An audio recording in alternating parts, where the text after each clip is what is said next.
తాకట్లో ఉన్న మీ బంగారాన్ని విడిపించి ఆ రోజు ఆన్లైన్ రేటుకి కొంటాం. Sharma gold company. ఎటు చూసినా విషాదమే, ఎక్కడ విన్నా ఆహాకారాలే. కళ్ళు తిప్పితే కళ్ళు మూసినవారే, రక్తంతో తడిసిన బట్టలతో అయిన వారి ఆచూకీ కోసం పరుగులు తీస్తున్నవారు ఎందరో. రాయి రాయికి మృతదేహం. ఏ శిథిలం కింద ఎవరున్నారో తెలియటం లేదు. మయన్మార్లో భారీ భూకంపాలు వందలాది మందిని సజీవ సమాధి చేసింది. శుక్రవారం సంభవించిన భూకంపానికి వందలాది మంది ప్రాణాలు కోల్పోయారు. ఇప్పటి వరకు 700 మంది వరకు మరణించారు. 1600 మందికి పైగా గాయపడ్డారు. కానీ ఈ సంఖ్య ఇక్కడితో ఆగే పరిస్థితులైతే అస్సలు కనిపించటం లేదు. పెద్ద భవనాలు కూలి ఆ శిథిలాల కింద వందలాది మంది చిక్కుకుపోయారు. సహాయక చర్యలు చేపట్టి వారిని బయటకు తీస్తుండగా ప్రాణాలతో బయటపడుతున్న వారి సంఖ్య చాలా తక్కువగా కనిపిస్తోంది. ప్రాణ నష్టం వేలల్లో ఉండే అవకాశాలు కనిపిస్తోంది.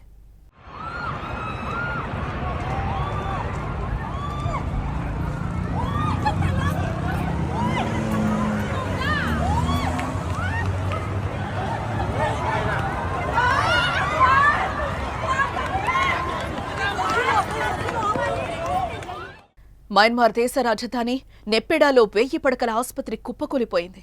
ఆ శిథిలాల కింద అనేక మంది చిక్కుకునుండగా వారి కోసం రెస్క్యూ అయితే కొనసాగుతోంది. అలాగే ఎన్నో ఎత్తైన భవనాలు కూలాయి, ఆలయాలు పడిపోయాయి, హోటల్స్ కుంగిపోయాయి.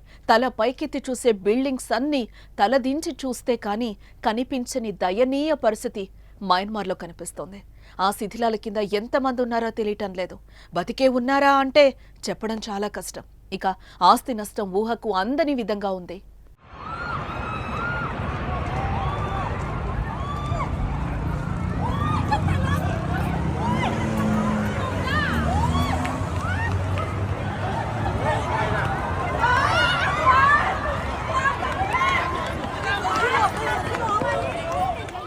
మయన్మార్ అంతా కాకపోయినా అటు పక్క దేశం థాయిలాండ్ను భూకంపం వణికిచ్చిందని చెప్పుకోవాలి. ఆ దేశ రాజధాని బ్యాంకాక్ చిగురుటాకులా వణికిపోయింది. వేలాది భవనాలు నిట్ట నిలువున కూలిపోయాయి. పదుల సంఖ్యలో ప్రాణాలు కోల్పోయారు. వందలాది మంది గాయపడ్డారు. ఇక్కడ కూడా భారీగానే మృతుల సంఖ్య ఉండే అవకాశం కనిపిస్తోంది. దేశంలో ఎమర్జెన్సీని ప్రకటించింది థాయిలాండ్ ప్రభుత్వం. అత్యవసర సర్వీసులు తప్పితే మిగతా అన్నింటినీ మూసివేసింది. భారీ భూకంపం తర్వాత జరిగిన విధ్వంసంపై సహాయక చర్యలు ముమ్మరం చేసింది. సైన్యాన్ని రంగంలోకి తెంచింది. బ్యాంకాక్లోని అంతర్జాతీయ విమానాశ్రయాన్ని మూసివేసింది. మెట్రో సర్వీసులను సస్పెండ్ చేసింది. రైలు సర్వీసులను నిలిపివేసింది. వరుసగా వచ్చిన 2 భారీ భూకంపాలతో విధ్వంసం భారీగా ఉండటంతో విద్యుత్ ఉత్పత్తి, పవర్ స్టేషన్లు కొన్నింటిని తాత్కాలికంగా షట్డౌన్ చేసింది.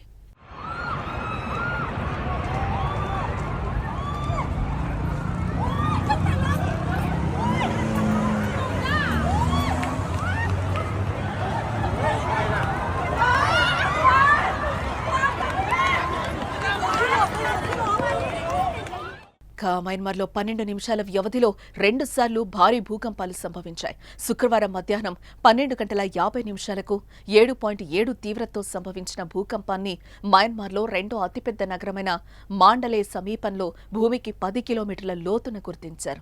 తర్వాత 6.4 తీవ్రతతో మరో భూకంపం సంభవించింది. బ్యాంకాక్లో ప్రకంపనల తీవ్రత 6.4, 7.3గా నమోదైంది. అటు భారత్తో సహా ఆగ్నేయాసియా దేశాల్లోనూ ఈ ప్రభావం కనిపించింది.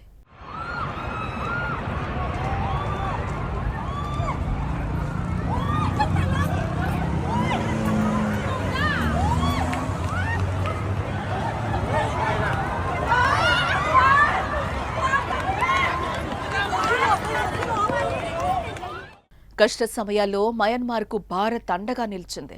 ఢిల్లీ నుంచి 15 టన్నుల రిలీఫ్ మెటీరియల్ పంపించింది.